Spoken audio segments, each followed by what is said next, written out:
Hey guys, hey, welcome to another episode of the Film Life Vlog. I'm so glad you guys joined me on this episode. So in this episode, I'm hoping to give some of you some tips on what the best medium format camera may be for you.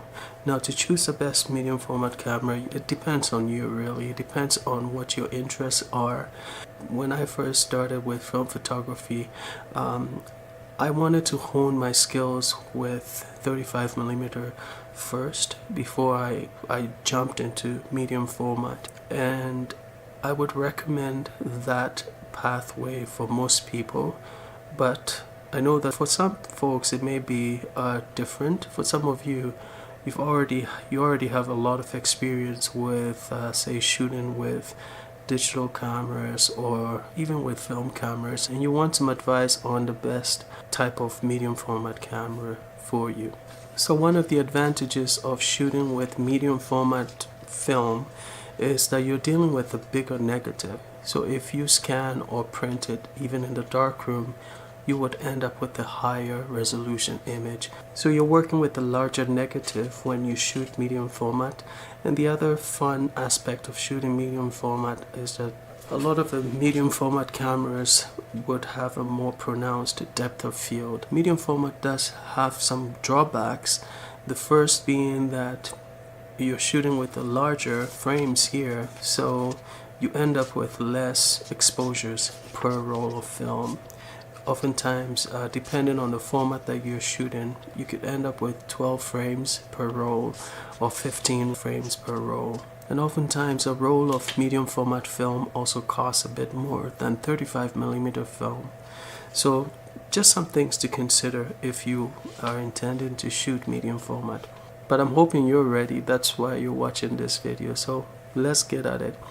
There are different types of medium format cameras that you could jump into. Now, to choose the right camera would depend on three things in my opinion. The first is your level of experience in film photography. The second would be your level of interest, and the third would be how much money you have, really, your pocketbook. If you have quite a bit of experience, or not even a lot of experience, you don't have a lot of money, but your level of interest is pretty high or even pretty low, then the cameras that I would recommend for you would be the Diana camera or the Holga camera. Now these cameras are plastic, they're made of plastic, they're very light, even the lenses are plastic, and each camera has this unique sort of look. It gives you a typical lomography look. I personally have not shot with these cameras, but I hear that they're a lot of fun. I own 3 of these cameras, and I'm looking forward to shooting with them. So for someone that just wants to dabble in it casually and you don't have a lot of money at your disposal, those are the types of cameras that I would recommend for you.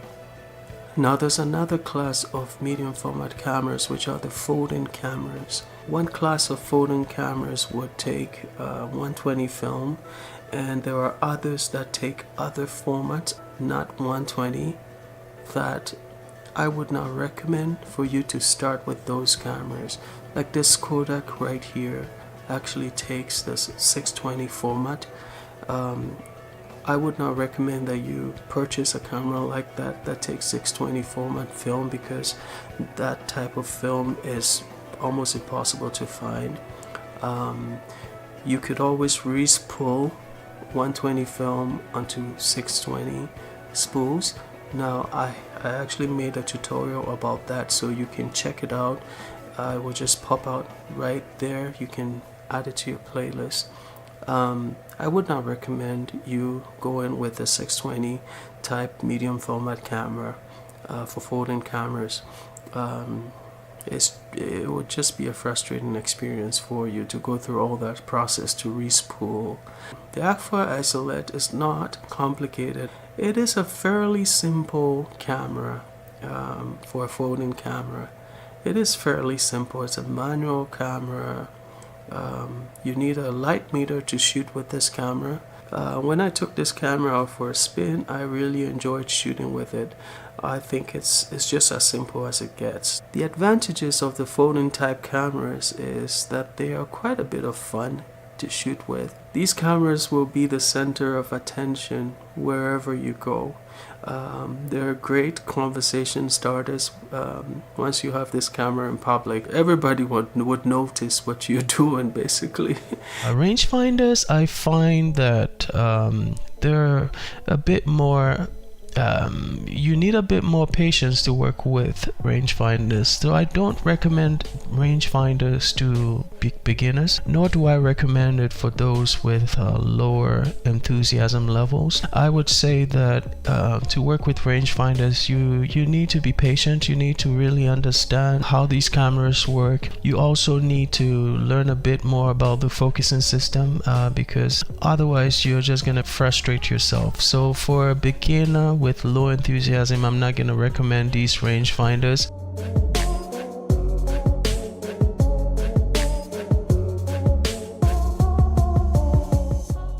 Now these cameras are really fun to shoot with. The identifying features on these cameras are the taking lens and the viewing lens.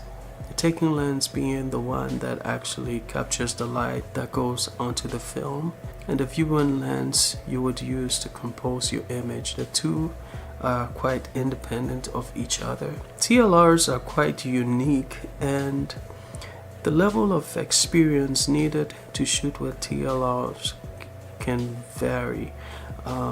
For example, this Yashica 635 camera is one that I would say is more beginner friendly. It allows you to shoot as many multiple exposures as you would like.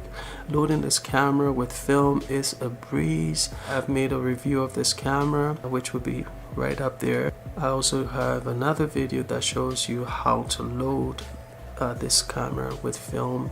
I would certainly recommend, if you really want to get into TLRs, then the camera that I would recommend would be one like the Yashica 635. I would say the level of experience that you need for a camera like that is not that high. You don't really need to be very experienced to shoot with the Yashica 635. You do need to understand the principles of film photography, the interplay between ISO, shutter speed, and aperture. And you should certainly know how to use a light meter to be able to shoot with a camera like that. And I find that if you have those basic skills and knowledge set, you would find shooting with a TLR like the Yashica 635 to be a very enjoyable experience. The images that you would get from a TLR are also quite unique, with a really nice film look.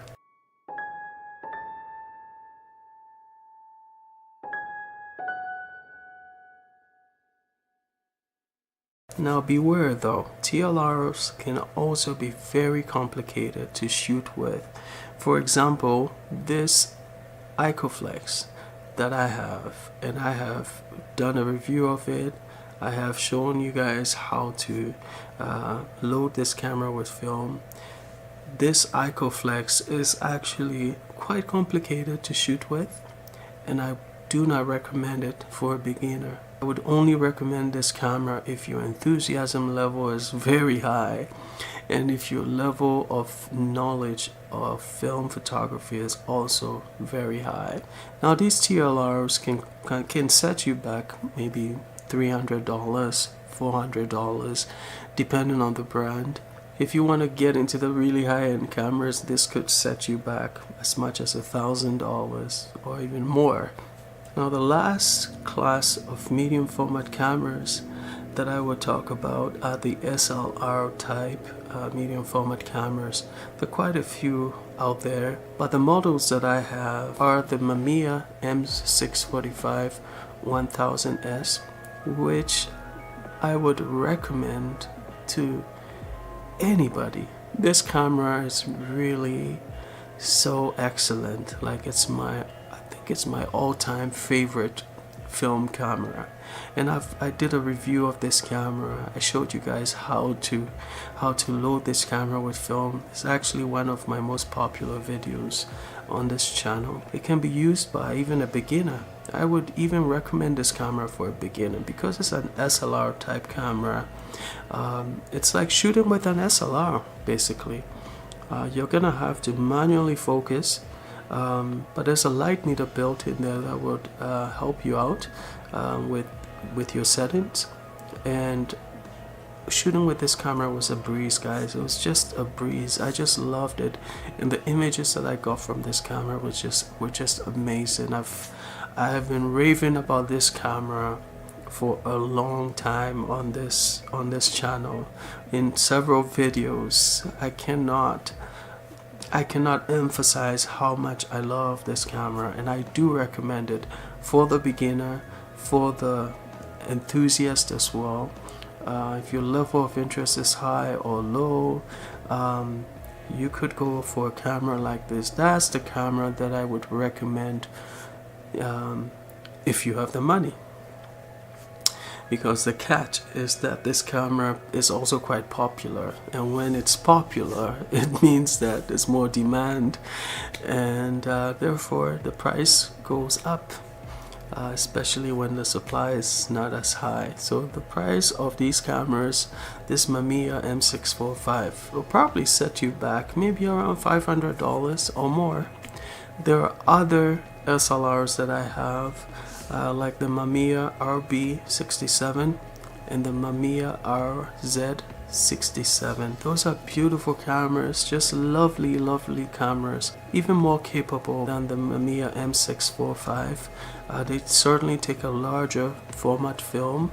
The M645 would take a 6 by 4.5 negative right there, and the RB67 and the RZ67 will take a 6 by 7. They're actually meant for studio work because they're quite heavy.